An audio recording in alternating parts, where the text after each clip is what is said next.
There were roughly 100 kids in the playground, broad daylight, aerial school, Rua, Zimbabwe, 1994, and they got within some of them within arm's length of these beings. But those kids, the way they were talking about it and the way they were drawing it, you're like, wow, it really does seem like something happened to them. I get goosebumps still to this day after spending over 6 years investigating this case. It just gives me the goosebumps when I see that because you know those kids aren't lying. UFO sightings have fascinated the world for a long time, but there's one so compelling, and that's the one that occurred in Zimbabwe. On an ordinary day, over 60 children and their teachers at a local school witnessed an unidentified flying object descend nearby. But what happened next defied explanation. Jim Leach from BBC Television News in Harare, Zimbabwe. Message for Dr. John Mack.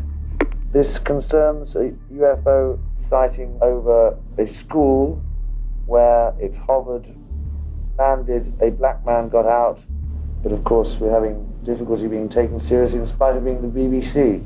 Please call me as soon as you can. Thank you. When a determined investigator arrived to uncover the truth, she found herself entangled in events far beyond what she could have imagined. We saw this like a silver thing down there. It was a silver oval thing that flew past really slowly. I saw the bigger one and a spaceship, like 4 or 5 of them. It was red, green and yellow. There was this big ship. It had these lights, these patterns, and it flew.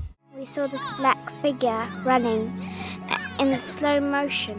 The strange thing was it seemed to be in very slow motion.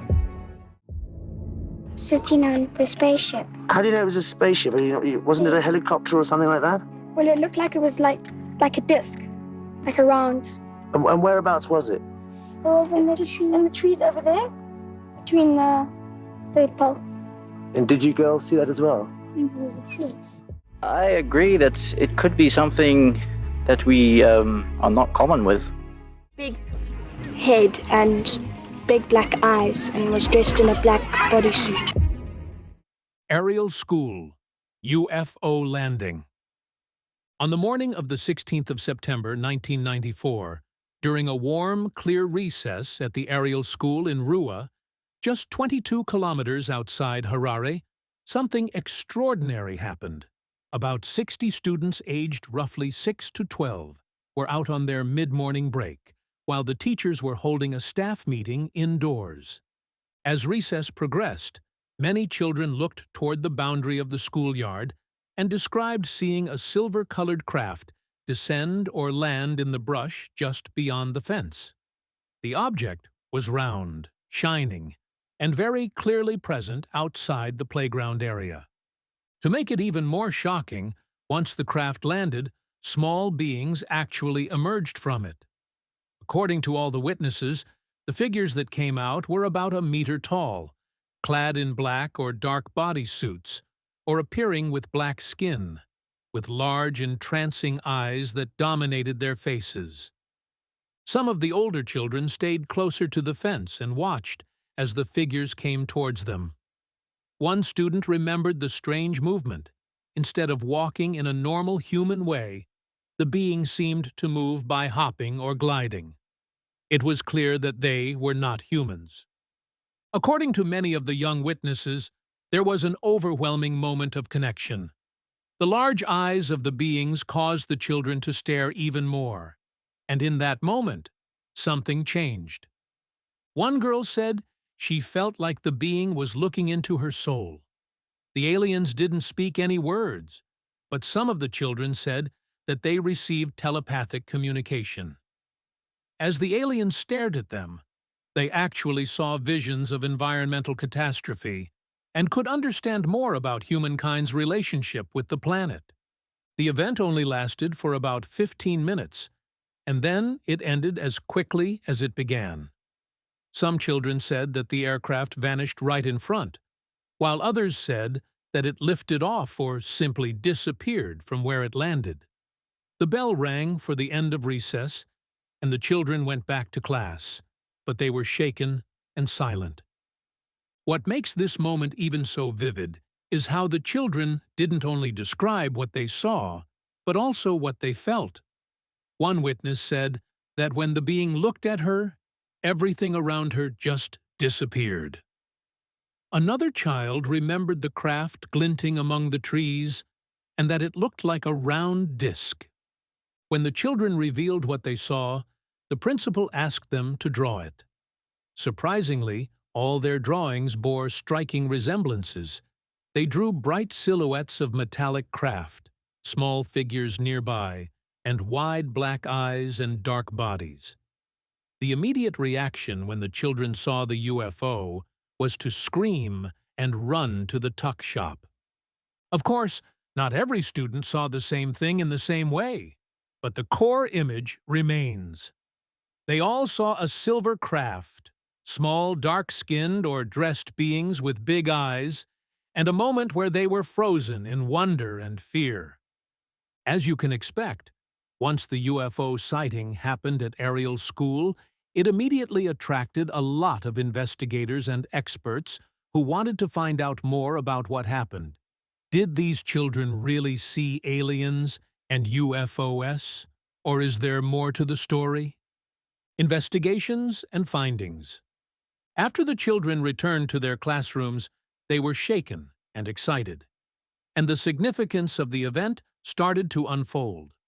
The teachers soon realized that this was not just another playground story. The school's headmaster instructed each student who claimed to have seen something to draw what they had observed and to write an account of it.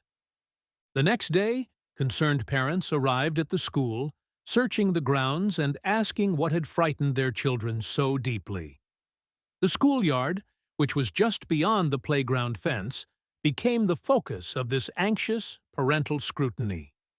Meanwhile, information about the incident spread quickly. The local radio channels and media started to pick up the story, and before they knew it, external investigators entered the scene. One of the first outside researchers to interview the children was Cynthia Hind, a UFO investigator. She visited the school just a few days after the incident and collected multiple drawings and verbal descriptions from the students. What she found noteworthy was that children of different ages and backgrounds described remarkably similar elements, like the silvery craft, dark-clad beings with large black eyes, and a sense of dread or awe, even if their narratives had some differences. The fact that there were similarities despite cultural and age variations among the witnesses made the evidence stronger. Some children thought that the beings were part of local folklore, seeing them as tikaloshas or spirits instead of extraterrestrials. That was because the children came from relatively rural backgrounds and had limited exposure to UFO imagery, so they didn't know about aliens. Still, the drawings and wordings were similar to what's expected from alien or UFO sightings.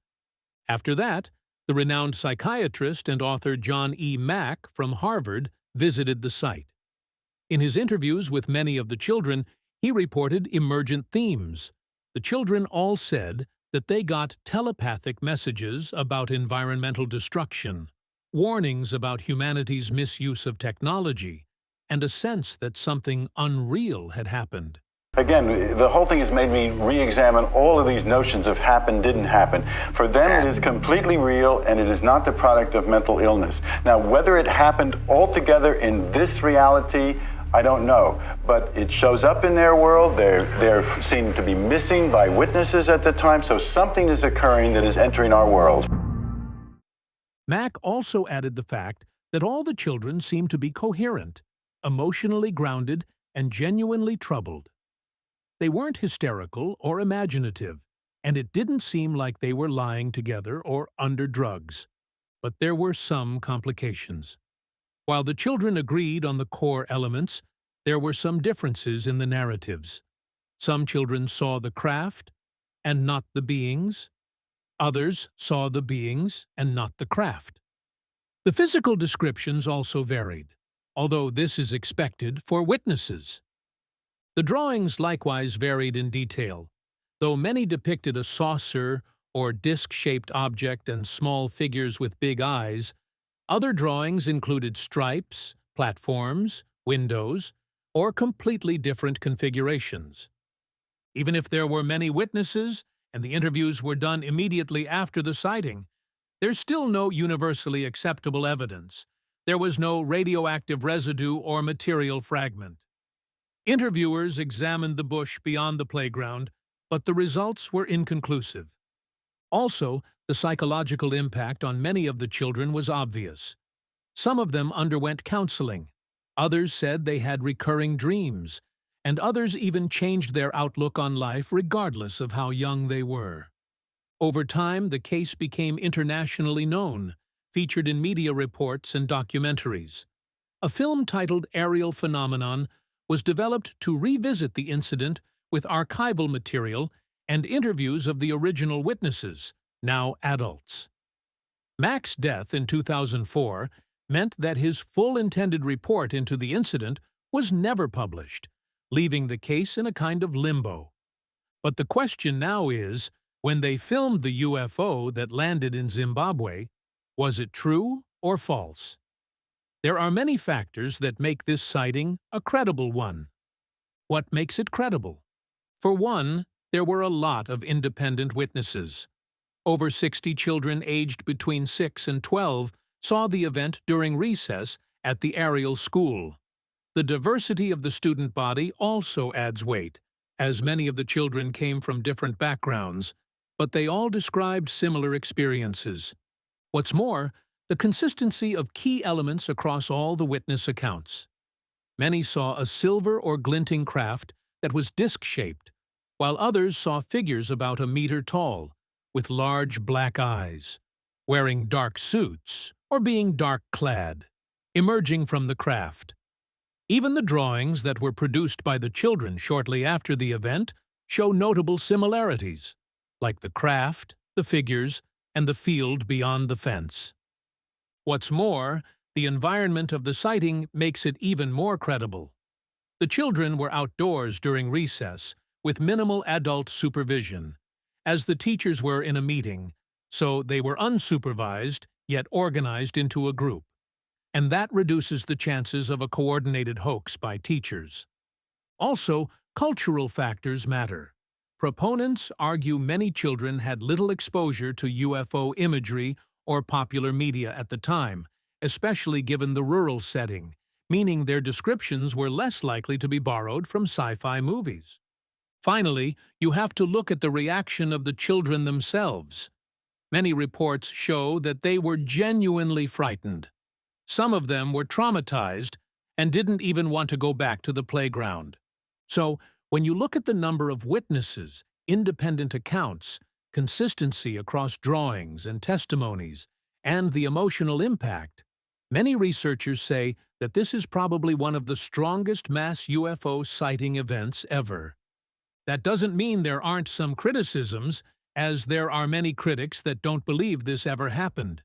Some critics say that, although there were many children, no adult or independent adult witness saw it. After all, if something as dramatic as a landing craft and humanoid appeared, why didn't any adult see it or report it? Also, the initial investigator had interviewed the children in small groups, about 4 to 6 children together instead of individually, and that has raised the possibility that the children influenced each other during their testimonies.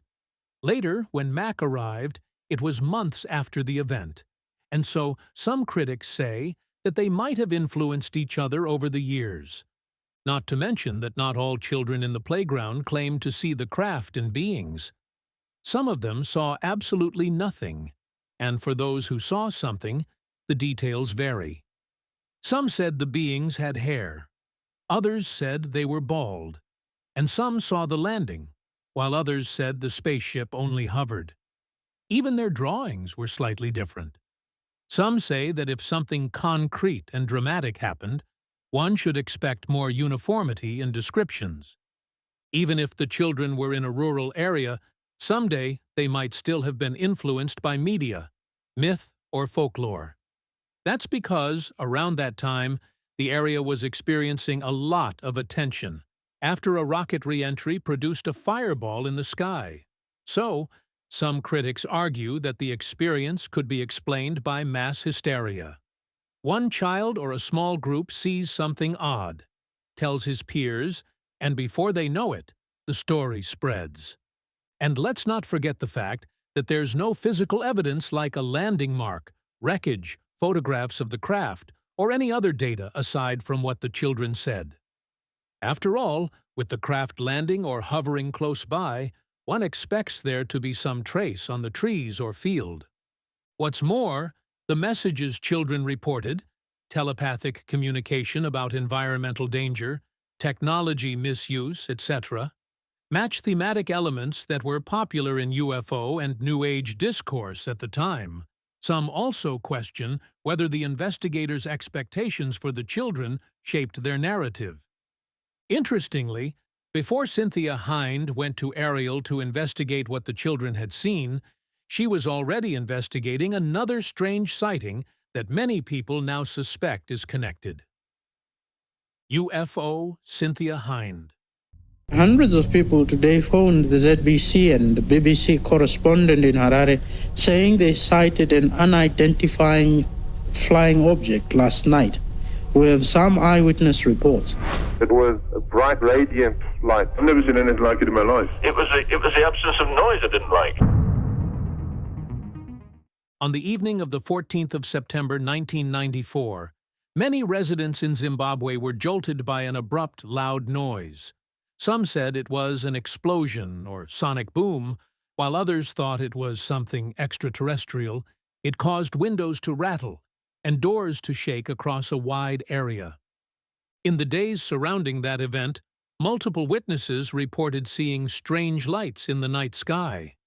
These things were flying in a pattern, and there was no sound. No wings, no nothing. Shiny over thing. This was especially near Lake Kariba, where observers described long, bright sausages or streaks of light moving slowly and erratically, unlike typical meteors, which moved first north to south, then east to southwest. At first, it seemed like there was a standard explanation for this. According to the satellite re-entries, the Russian satellite Cosmos 2292nd stage re-entered the atmosphere around the 14th of September 1994, with observed sightings in Botswana, South Africa, and Zimbabwe. Cynthia Hind collected hundreds of witness reports. Although the official statements suggested that it was a meteor or meteorite breakup that caused the boom and lights, Hind was still skeptical because the movement and behavior of the lights seemed to be inconsistent with meteors. The combination of the loud acoustic event and the prolonged aerial display triggered interest in UFO research. But it became even more suspicious when, 2 days later, a detailed mass sighting happened near Ariel School in Rua, where over 60 children witnessed a landed craft. Many experts say that these aerial events were a kind of prelude or reconnaissance for whatever was seen at Ariel School 2 days later. UFO crash Australia. Aside from in Zimbabwe, something similar happened in Australia, where a UFO also went close to a school and was witnessed by over 200 students and teachers. This was a much bigger scale than with the Ariel School sighting. In the late morning of April 6, 1966, many years before the little children in Zimbabwe spotted aliens and a spacecraft, at the then Westall High School in the Melbourne suburb of Clayton South, a seemingly ordinary recess transformed into one of Australia's most enduring mysteries. It happened around 11 a.m., when students were scattered across the oval in clear autumn skies, and a girl burst into a Year 9 science class shouting that a flying saucer was outside. In the moments that followed, over 200 students and several teachers ran outside, and they saw something surreal. They could see a silver-gray, disc-shaped craft that was about twice the size of a family car, with a domed top and a slight purple hue in some descriptions. The object hovered, moved slowly, and then more rapidly, and seemed almost matter-of-factly to descend behind a stand of pine trees and into a nearby open paddock known as the Grange Reserve. They said that the craft was very close to the ground, and many children scaled the fences and sprinted toward the field. Some described seeing a distinct circle of flattened or boiled grass, or even multiple circles, in the clearing where the object had crashed. Then, after about 20 minutes, the craft shot upward at incredible speed and vanished. Some witnesses also said that they saw 5 light aircraft chasing it. In the aftermath, the school quickly held a special assembly in which the staff advised students not to talk about what they had seen. Witnesses remember the men in uniform closing off the area, and soil samples were taken from the landing site. The Westall event stands out not only for the quantity of credible witnesses like school children, teachers, and local residents, but also for the dramatic nature of what they claim to have seen. A craft that hovered, landed, and departed, all in broad daylight. Researchers have noted that this scale of mass witness account is rare in UFO lore, making it a touchstone case. This is seen as more credible because the children here are much older than those in the Ariel School case. But many years later, you won't believe that another strange sighting was spotted in Australia. In a remote section of forest in southeastern Australia, a shocking discovery has attracted the attention of UFO enthusiasts around the world. A photograph circulating widely on social media appears to show a strange, metallic craft partially buried among dense trees, and undergrowth. Observers claim the object exhibits features unlike any known human aircraft, including a smooth, seamless hull, irregular geometric shapes, and a faint iridescent glow along its surface. The origin of the craft is still a mystery. The locals who stumbled upon the site suspect that it has been there for many years, hidden from view until recent logging activity exposed it. It didn't have any visible engines or recognizable markings, and that has caused some speculation that it could be from an extraterrestrial source. Strange saucers are always expected in Australia, as in 1966, another strange sighting was spotted. A sugarcane farmer in Tully revealed that he saw a saucer rise from a swamp area. It was almost like the UFO had landed and was now leaving. To make it sound real, investigators discovered a circular, flattened area of reed or grass, which seemed to be a saucer nest. Many say that this might count as physical trace evidence. And then, in 1978, a pilot named Frederick Valentich disappeared while flying a Cessna over Bass Strait. Before he disappeared, he said that there was an unidentified object above his plane. The case remains unresolved, and many suspect that it was an alien spaceship or craft that captured his plane along with him and took him away, never to be seen again. Do you think this was just a widespread hoax, or is this something that really happened? Let us know your thoughts in the comments. So, thanks for watching this video, and we will see you in the next one.